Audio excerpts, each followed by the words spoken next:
허재영 기자의 시사 바리스타 2부 함께 하시겠습니다.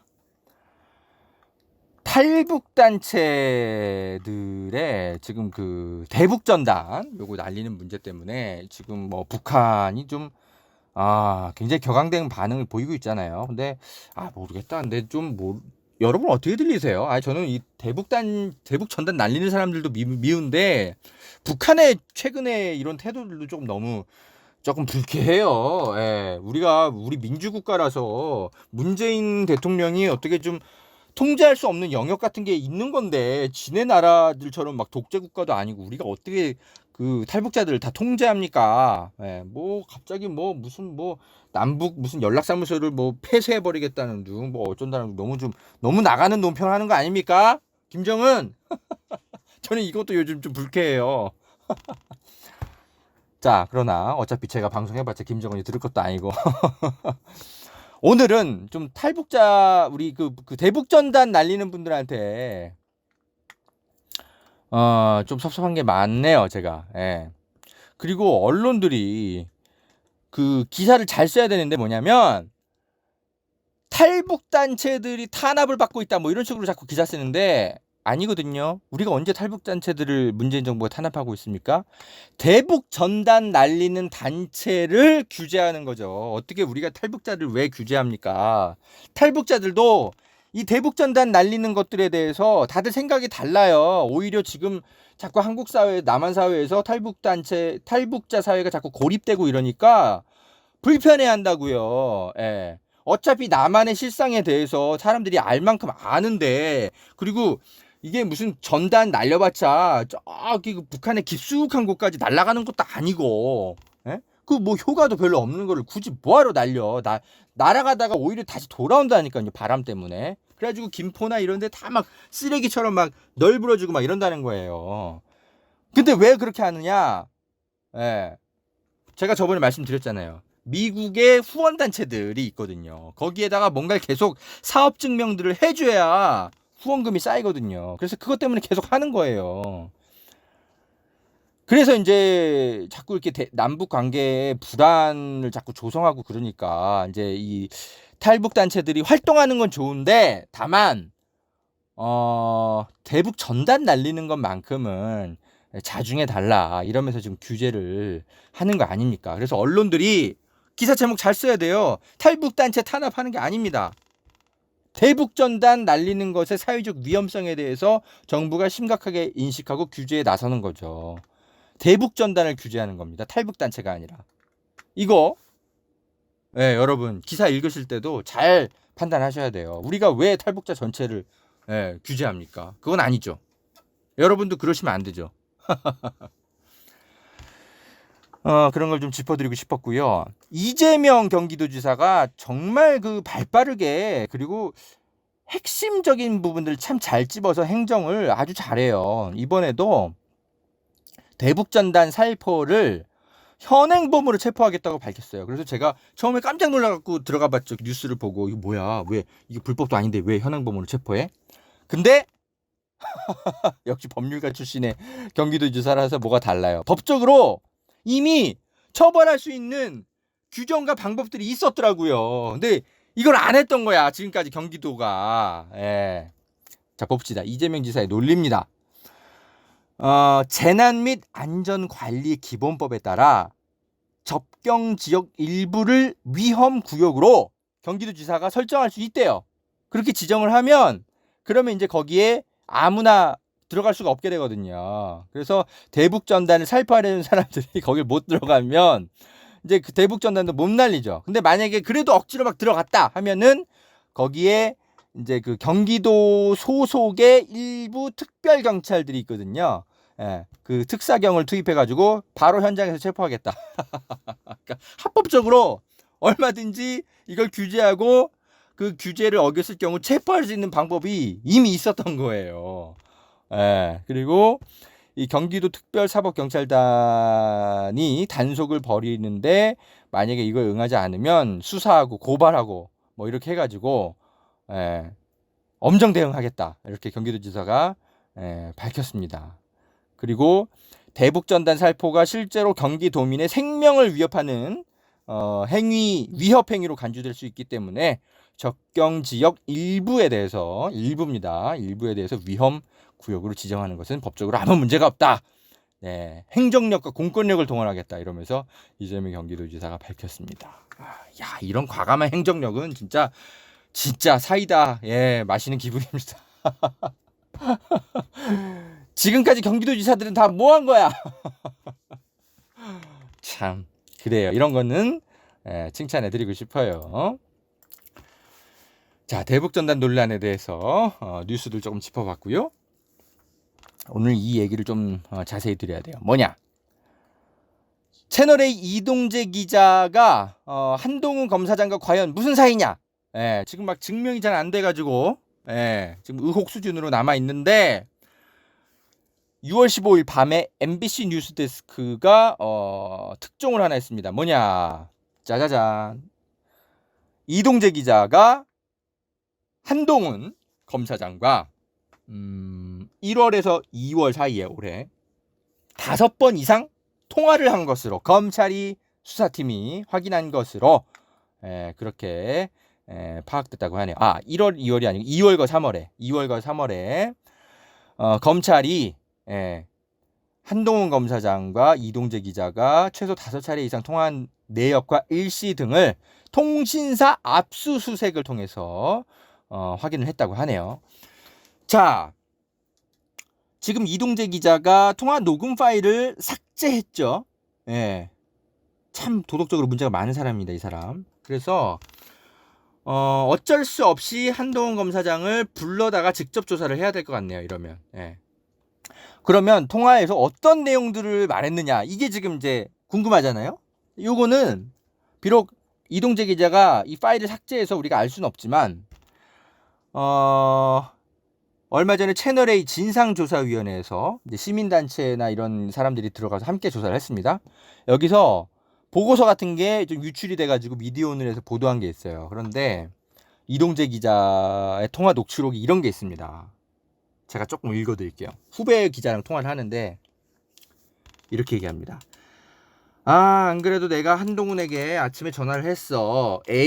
한동훈 이렇게 양아치같이 그래가지고 한동훈 내가 기사를 안 쓰면 그만인데 위험하게는 그렇게까지는 못하겠다고 했더니 갑자기 한동훈이 야 그냥 만나봐 그래도 하는 거야. 그래서 내가 왜요? 그랬더니 한동훈이 하는 말이 나는 나대로 어떻게 할 수 있으니까 한번 만나봐봐. 내가 수사팀에 말해줄 수도 있고 이런 식으로 말을 하는 거야. 그래서 내가 거기다가 차마 대놓고 녹음 얘기는 못하겠더라. 그런저런 얘기를 하는데 되게 한동훈 자기가 손을 써줄 수 있다는 식으로 엄청 얘기를 해.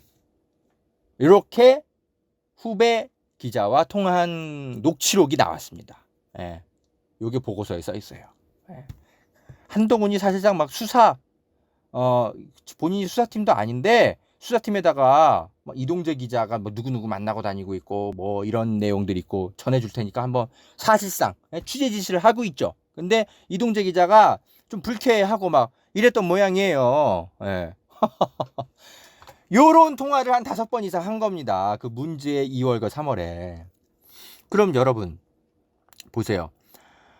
법조 기자니까 검사장하고 통화도 할 수 있고 그런 거 아니야? 이렇게 또 반론을 제기하실 분이 있을 수 있네요. 하지만 제가 법조 기자 저도 생활해봤습니다만 여러분 서울의 중앙지검 출입하는 기자들은요 부산고검 차장검사랑 통화 안 해요.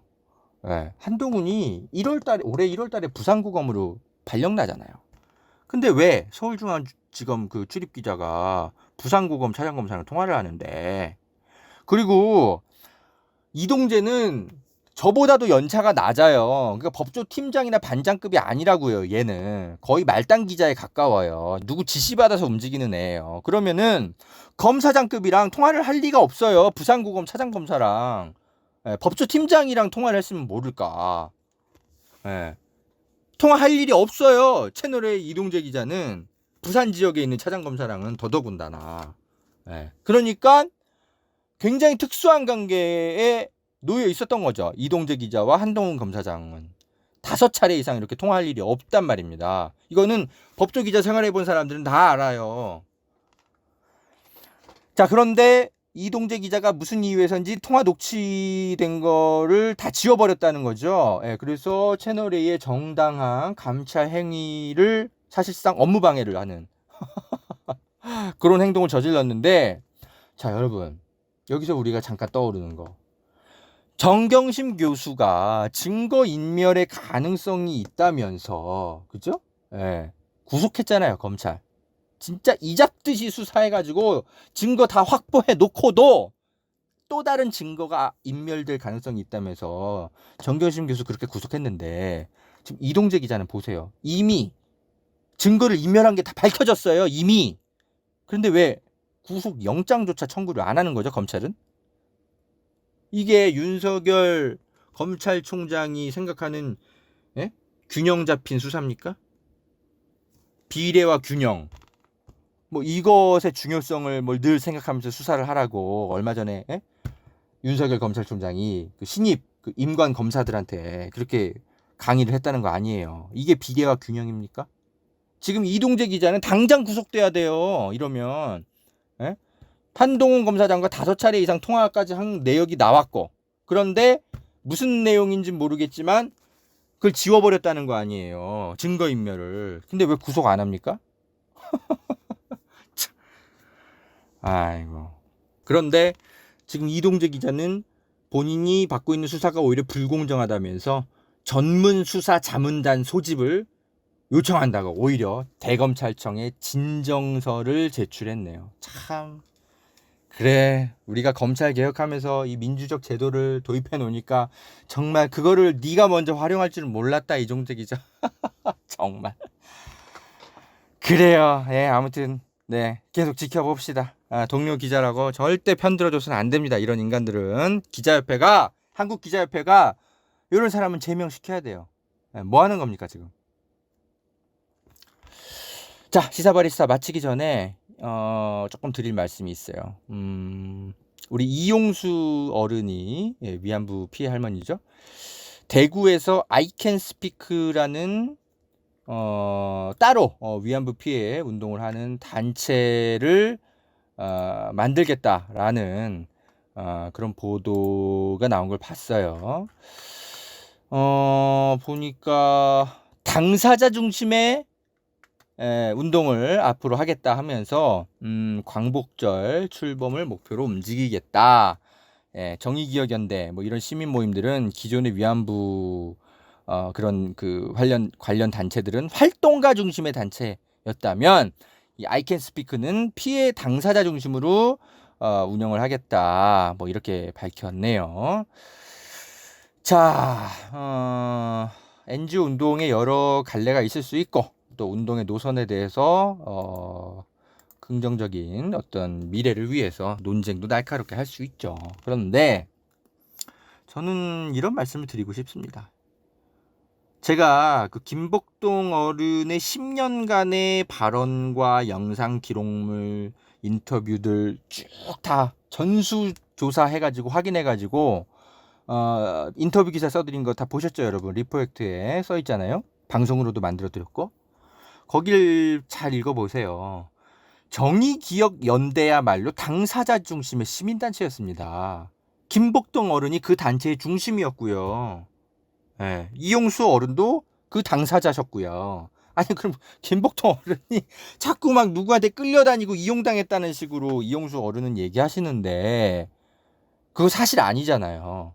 만약에 동의가 안 되신다면 이용수 어른을 보좌하시는 분들은 저한테 전화하세요. 제가 취재된 거 그 증거 자료들 다 건네드릴게요. 한번 살펴보십시오. 김복동 어른은 윤미향 대표에게 끌려다닌 적이 없어요. 그분이야말로 오히려 본인의 재산을 다 털어가면서 후원금을 만들고 그리고 이 후원금을 어디다 써야 되는지까지 결정하신 분이에요. 그래서 김복동의 희망이란 재단까지 만드셨다니까요. 김복동 어른이 뭐가 끌려다녔다는 거예요? 뭐가 당사자 중심의 시민단체가 아니었다는 거죠? 다만 이용수 어른이 최중심은 아니었던 단체인 거죠. 최중심은 김복동 어른이었던 거죠. 네. 그 차이는 좀 있을 수 있죠. 김복동 어른이 왜 그 단체의 최중심에 있을 수 있었냐. 제가 취재를 해보니까 대충 이렇게 추정이 돼요. 이분이 굉장히 리더십이 많은 분입니다. 그런데 막 이런 어떤 사람들을 막 억지로 끌고 가는 그런 리더십이 아니라 특유의 좀 온화함 같은 게 있어요, 이분이. 그래서 주변에 몰려드는 활동가들을 굉장히 편안하게 만드는 특유의 그런 리더십 같은 게 있어요. 그리고 본인이 몸이 굉장히 아픈데도 불구하고 막 눈이 막 실명되는 막 그 지경까지 가는데도 해외에 엄청 열심히 막 증언 운동을 막 하러 다니십니다. 그리고 본인 재산도 막 재단에 다 털어 넣고 그렇게 희생 정신을 보여주니까 활동가들이 그 주변에 모여드는 활동가들이 정말 마음에서 우러나는 존경심을 갖게 되는 거예요. 김복돈 어른한테. 예? 그러니까 일종의 좀 보이지 않는 부품들을 움직이게 만드는 자동차 엔진 같은 그런 존재였더라고요. 김복동 어른이. 정의의 기억 연대에서는. 그렇게 존경받던 어른이 이제 돌아가시고 나서 정의기억연대가 사실상 약간 이제 구심점을 잃고 이제 윤미향 체제로 재편이 되는 과정에서 이번에 이제 국회의원도 되고 뭐 그런 뭔가 그런 소동들이 좀 약간 과정들이 있었던 거죠. 제가 아이캔스피크라는 그 대구 지역의 이 단체를 만드는 것 갖고 뭐라고는 안 하겠는데 다만 이용수 어른을 보좌하는 분들은 허위 사실을 유포하면 안 됩니다. 김복동 어른에 대해서. 에? 김복동 어른이 무슨 끌려다니고 이용당했다라고 얘기하는 건 그건 제 취재 결과에 의하면 이건 사자 명예훼손성 음해입니다. 사실이 아니에요. 절 찾아오세요. 제가 증거자료 다 줄 테니까. 요즘 또 뭐 이용수 어른 뭐 인신공격하는 사람들 뭐 명예훼손 고소하고 있더라고요. 그 단체에서 이용수 어른 보좌하시는 분들이. 저도 고소해 보시든가요. 한번 제대로 한번 논쟁 한번 해봅시다. 저는 진실을 팩트에 의해서 설명드리는 기자니까 저랑도 한번 논쟁 한번 제대로 해봅시다. 예. 저는 정의기억연대가 김복동 어른이 중심이 된 당사자 중심의 시민단체라고 취재 결과가 그래요. 예. 뭐 끌려다니는 단체가 아닙니다.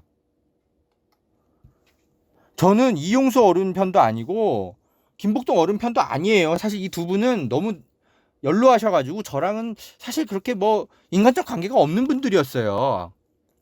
다만 저는 제 성향상 거짓말하는 사람들이 싫습니다. 저는. 예. 그래서 제가 이용수 어른을 보좌하시는 분들과 이용수 어른의 다소 좀 과격한 발언들에 대해서 자꾸 이렇게 불편한 감정을 갖게 되는 겁니다. 저는 거짓말하는 사람들이 싫어요. 그냥 체질적으로. 아이캔스피크가 좀 팩트에 기반해서 논평을 하고 활동을 하셨으면 좋겠어요. 이용수 어른을 당연히 우리 사회가 존중하고 존경해야 하지만 그러나 우리 사회에 논쟁을 거셨기 때문에 그 논쟁의 사실관계에 대해서는 책임을 지셔야 되는 것도 맞습니다. 이용수 어른이. 예. 그런 경고는 좀 드릴 수밖에 없는 것 같아요. 자, 정의기억연대도 빨리 정상화돼야 될 것 같고요. 윤미향 의원도 의정활동 잘 펴시고요. 그리고 이용수 어른과 대구 지역의 아이캔스피크 단체 만드시는 분들 모두 힘내시기 바랍니다.